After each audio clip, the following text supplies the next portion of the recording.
Hello students, welcome to my YouTube classes. आज हम पढ़ेंगे क्वांटम संख्या के बारे में। क्वांटम संख्या परमाणु में प्रत्येक इलेक्ट्रॉन की स्थिति, प्रकृति, ऊर्जा चक्रण को ज्ञात करने के लिए चार संख्याओं की आवश्यकता होती है, जिसे क्वांटम संख्या कहते हैं। तो क्वांटम संख्या के प्रकार अगर हम देखें तो चार प्रकार हैं। इसमें फर्स्ट है मुख्य क्वांटम संख्या, जिसे n से शो किया है। फिर सेकंड है द्विगंशी क्वांटम संख्या, जिसे L से शो किया है। फिर थर्ड है चुंबकीय क्वांटम संख्या, जिसे M से शो किया है। फिर फोर्थ है चक्रण क्वांटम संख्या, इसे हम S से शो कर सकते हैं। इसमें मुख्य क्वांटम संख्या फर्स्ट को हम देखते हैं, यानी कि इस क्वांटम संख्या को नील्स बोर ने खोजा था। इस क्वांटम संख्या को n के द्वारा प्रदर्शित किया जाता है। इस क्वांटम संख्या की सहायता से परमाणु का आकार या इलेक्ट्रॉनों की केंद्र से दूरी ज्ञात करने के लिए किया जाता है। इसलिए इसे निम्न सूत्र द्वारा ज्ञात कर सकते हैं। R = 0.529 × 10⁻² angstrom. यह क्वांटम संख्या परमाणु के कोष, कक्षा व ऊर्जा के बारे में बताता है। इसमें अगर हम इसकी कक्षा के बारे में देखें तो देखो, यहाँ पे यह क्या है, केंद्रक है, जिसमें कि न्यूट्रॉन और प्रोटॉन प्रेजेंट होते हैं। फिर इसकी फर्स्ट कक्षा हो गई, फिर सेकंड क्लास है, फिर ऐसे ही थर्ड क्लास, फोर्थ क्लास, ऐसे ही क्लास आगे से आगे बढ़ती जाएंगी। इसको हम या तो 1, 2, 3 से ज्ञात कर सकते हैं, या फिर हम इसको K, L और M के द्वारा शो कर सकते हैं। ये इसकी कक्षा होंगी, जिनको हम नंबर के हिसाब से भी बता सकते हैं और KLM के हिसाब से भी बता सकते हैं। इसके अंदर जैसे हमने इसका देखा कि इस क्वांटम संख्या को n द्वारा प्रदर्शित किया जा सकता है, यानी कि n = 1, 2, 3। ठीक है। इस क्वांटम संख्या की सहायता से परमाणु का आकार, इलेक्ट्रॉन का केंद्रक से दूरी ज्ञात करने के लिए किया जाता है। इसके लिए निम्न सूत्र का प्रयोग किया जाता है। जैसे हमें R ज्ञात करनी है। R देखो, यहाँ से फर्स्ट क्लास है, फर्स्ट क्लास से अगर हम सेकंड क्लास के बीच की अगर दूरी देखें, R की वैल्यू हमें निकालनी है, तो क्या होगी, R = 0.529 × n² एंगस्ट्रॉम। तो हम इसकी R की वैल्यू निकाल लेंगे। यह क्वांटम संख्या परमाणु के कोष, कक्षा व ऊर्जा के बारे में बताता है। किसी परमाणु की अंतिम कोष की ऊर्जा का मान अधिकतम होता है, जिसे निम्न सूत्र की सहायता से ज्ञात किया जा सकता है। E अगर इसकी एनर्जी देखेंगे तो E = होगा 2π² me4z² n² h²। अगर इसके हम निकाल लेंगे, अब ये जैसे हमने 1, 2, 3 ये बताई, तो ये इसकी क्या होंगे, ये कोष भी हो जाएंगी, या फिर इसको हम इसकी कक्षा भी बोल सकते हैं। ये इनकी कक्षा हैं। ठीक है। इनमें n का मान 1 से प्रारंभ होता है और अनंत तक चलता है, लेकिन शून्य नहीं होता है। n का मान हमेशा 1 से स्टार्ट होगा, अर्थात n = 1, 2, 3, 4 और इनफाइनाइट तक। n के मानों को क्रमशः K, L, M, N, O, P के द्वारा भी प्रदर्शित किया जाता है। तो इसमें हम n को दो प्रकार से शो कर सकते हैं, यानी कोष को या तो नंबर के हिसाब से 1, 2, 3, 4 ये दे सकते हैं, या फिर नंबर के हिसाब से देखें तो K, L, M, N के हिसाब से इसको शो कर सकते हैं।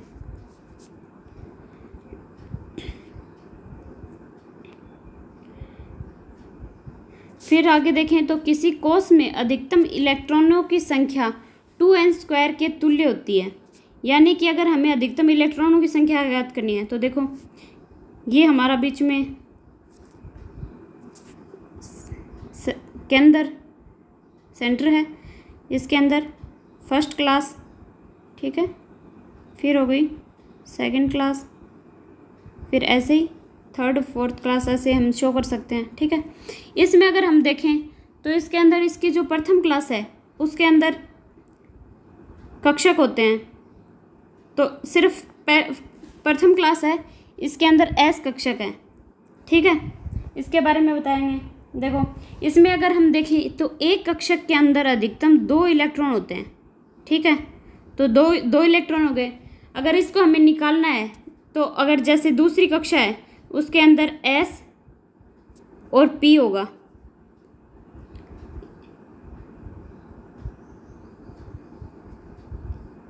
अधिकतम अगर इलेक्ट्रॉन देखें तो फर्स्ट कक्षा में तो 2 ही हुए, दूसरे में कितने हुए, एक तो एस का हो गए 2 इलेक्ट्रॉन तो, और ये जो पी थे उसके अंदर 3 कक्षक होते हैं, 3 हुए तो इसके अंदर 6 इलेक्ट्रॉन भरे जाएंगे, 6 और 2 8। ऐसे हम इलेक्ट्रॉन्स की संख्या बढ़ती जाएंगी। इनका मान ज्ञात करने के लिए सूत्र बताया है कि 2n² होता है। जैसे इसमें n तो क्या हो गया 1 2 3 4 5 हो गया, और कोस हो गए कि LMNOP। और अगर इसमें 2n² फॉर्मूला लगता है इलेक्ट्रॉन के लिए तो n का मान रखेंगे तो उसका, जैसे इसकी प्रथम कोस था उसमें कितने इलेक्ट्रॉन हो गए, इसके अंदर 2 इलेक्ट्रॉन हुए।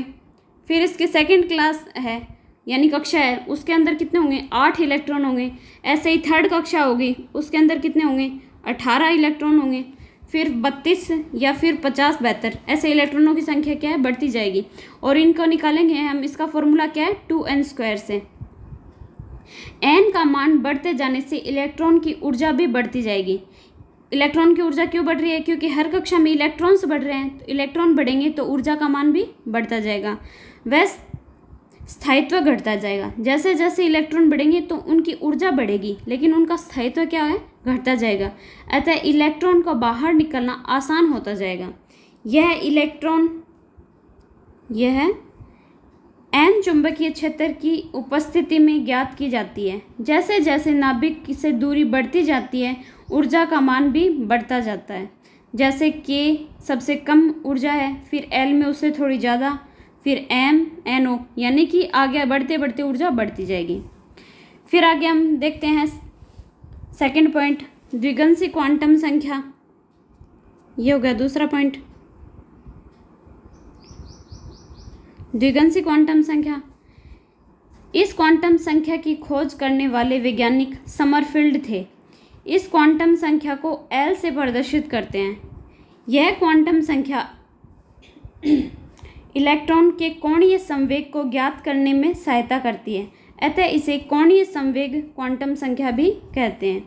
यह क्वांटम संख्या परमाणु में उपकोष, उपकक्षा तथा उप ऊर्जा के बारे में बताती है। L का मान है वो 0 से प्रारंभ होकर n-1 तक चलता है। देखो जैसे याद रखो कि n का मान था वो तो 1 से प्रारंभ हो रहा था, लेकिन L का मान है वो 0 से प्रारंभ होकर अनंत तक जाता है। अतः L का मान, अंतिम मान हमेशा n से 1 कम होगा। L के मानों को क्रमशः S, P, D, F, G, H आदि उपकोष के द्वारा प्रदर्शित करते हैं। जैसे अभी आपको उपकोष बताया था कि पहला जो कक्षा है उसके अंदर सिर्फ एक ही S उपकोष आएगा, दूसरी कक्षा थी उसमें 2 यानी SP, तीसरी है उसमें SPD, फिर फोर्थ कक्षा है उसमें SPDF, फिर फिफ्थ में SPDFG भी शामिल हो जाएगा और फिर नेक्स्ट में H भी शामिल हो जाएगा। यानी कि जैसे जैसे कक्षाएं बढ़ेंगी आगे आगे उपकोष भी बढ़ते जाएंगे। ठीक है, इनको जैसे इनका L का मान क्या था 0 1 2 3 4, यानी कि n-1 तक L का मान होगा। इसमें उस उपकोष क्या होंगे, अगर उपकोष देखें तो उपकोष के मान क्या होंगे SPDFGH, यानी इनके उपकोष भी होंगे। ये L के मानों SPDFGH को क्रमशः SPDF आदि के द्वारा प्रदर्शित किया जाता है।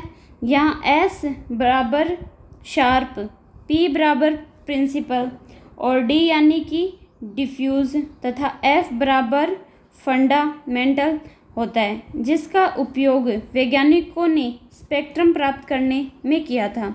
किसी उपकोष में अधिकतम इलेक्ट्रॉनों की संख्या 2 × 12 + 1 के तुल्य होती है। यानी कि अधिकतम इलेक्ट्रॉन की संख्या हमने देखी थी तो वो क्या होगी, जैसे उपकोष तो हमने देखे थे कि 2n² से ज्ञात किए जा सकते हैं, यानी उपकोष कितने हैं 2n² से पता चल जाएगा। और जो इलेक्ट्रॉन है, इलेक्ट्रॉनों की जो संख्या है वो 2 × 12 + 1 से तुल्य होगी। जैसे उपकोष हैं इसमें SPDF उपकोष हैं और L का मान क्या हो गया इसमें, यानी कि 0 1 2 3, यानी कि अगर S उपकोष है तो उसका L का मान कितना होगा 0, P के लिए L का मान 1, D के लिए 2 और F के लिए L का मान क्या होगा 3।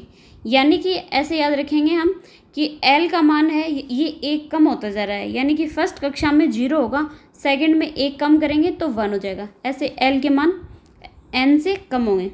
इलेक्ट्रॉन की संख्या, अगर इलेक्ट्रॉन की संख्या देखें तो आपको बताया था कि एक कक्षक होता है उसमें अधिकतम 2 इलेक्ट्रॉन भरे जाते हैं, तो यानी कि S के अंदर इलेक्ट्रॉन की संख्या कितनी होगी 2, और P के अंदर 3 कक्षक थे तो एक कक्षक में 2 होते हैं तो 3 में कितने हो जाएंगे 6 कक्षक। फिर D के अंदर डबल करना है तो D में 5 कक्षक थे तो इलेक्ट्रॉन कितने होंगे 10। F में 7 कक्षक थे तो इलेक्ट्रॉनों की संख्या हो जाएगी 14। यहाँ पे उपकोष हमने देखे SPDF और L के मान 0, 1, 2, 3 और N की संख्या यानी कि उनका डबल होता जा रहा है, तो यानी कि S के अंदर 2 इलेक्ट्रॉन, P के अंदर 6, D में 10, F में 14। इस क्वांटम संख्या की सहायता से उपकोषों की आकृति ज्ञात की जाती है। S कक्षक है वो गोलाकार होता है, S कक्षक कैसा होगा गोलाकार, और P कक्षक क्या होगा डंबलाकार। यानी कि देखो S है वो तो क्या हो गया गोलाकार, P जो कक्षक था वो क्या हो जाएगा डंबलाकार, और अब हम अगर देखें D है ये दोहरी डंबलाकार। दोहरी डंबलाकार कैसे होंगे, यानी कि ये तो P था और दोहरी डंबलाकार ये हो गया दोहरी डंबलाकार होगी, और जो F है वो जटिल आकृति का हो जाएगा। यह क्वांटम संख्या चुंबकीय क्षेत्र की अनुपस्थिति में ज्ञात की जाती है। ये जो हम क्वांटम संख्या निकालेंगे ये चुंबकीय क्षेत्र की अनुपस्थिति में ज्ञात करेंगे। फिर हमारा नेक्स्ट पॉइंट है चुंबकीय क्वांटम संख्या। इस क्वांटम संख्या की खोज लिंडे नामक वैज्ञानिक ने की थी। इस क्वांटम संख्या को m से इंगित करते हैं। यह क्वांटम संख्या परमाणु में कक्षक के बारे में जानकारी प्रदान करती है। यह क्वांटम संख्या चुंबकीय क्षेत्र में इलेक्ट्रॉन की प्रकृति को समझाती है। यह किसी परमाणु को चुंबकीय क्षेत्र में रखते हैं तो गति करने वाले इलेक्ट्रॉन कोणीय संवेग प्रदर्शित कर एक चुंबकीय क्षेत्र उत्पन्न करता है। इससे बाह्य चुंबकीय क्षेत्र के प्रभाव से एक परमाणु में उपस्थित उपकोष एक या एक से अधिक कक्षकों में विभाजित हो जाता है, जिसे जीमान प्रभाव कहते हैं। ठीक है, तथा विद्युत क्षेत्र में उपस्थिति में इस प्रभाव को स्टार्क प्रभाव कहते हैं। अगर चुंबकीय क्षेत्र होगा तो उसको हम बोलेंगे जीमान प्रभाव, और अगर विद्युत क्षेत्र में होगा तो उसको बोलेंगे हम स्टार्क प्रभाव। m का माइनस L से प्रारंभ होकर प्लस L तक जाता है, अर्थात m बराबर क्या होगा -L टू प्लस L तक, यानी कि इसके अंदर जीरो भी, माइनस में भी संख्या होगी, जीरो भी होगा और प्लस में भी होगा। ठीक है, m का मान। अतः यदि L 0 होता है या m का मान सिर्फ, यानी कि L का मान अगर 0 है तो m का मान भी क्या होगा सिर्फ 0 होगा। यदि L बराबर 1 हो तो m का मान क्रमशः -1, 0, +1 तक होगा। अगर ऐसे ही मानो कि L का मान अगर 2 है तो m का माइनस होगा वो -2, -1, 0, 1, 2 ऐसे होगा। यानी कि इसका m का मान है वो माइनस में भी होगा और 0 भी होगा और प्लस तक भी होगा। अतः उपकोष में केवल एक कक्षक होता है। P उपकोष में 3 P कक्षक होते हैं, Px जिसे Px, Py, Pz ठीक है कहते हैं। इसमें m के अगर मान देखें तो क्रमशः -1, m के अगर मान देखेंगे तो 3 बताए हैं, जैसे x, y, z है तो इसमें क्या होगा, इसका मान -1, 0, +1 ऐसे इसके मान होंगे। ठीक है,